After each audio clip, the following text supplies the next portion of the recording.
தாயும் தந்தையும் சிவனின் வடிவிலே மாயம் செய்திடும் மனிதன் மனதிலே.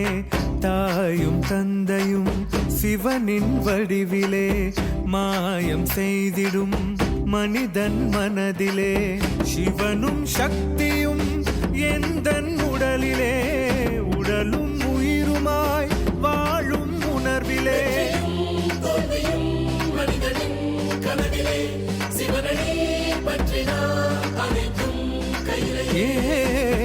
தாயும் தந்தையும் சிவனின் வடிவிலே மாயம் செய்திடும் மனிதன் மனதிலே.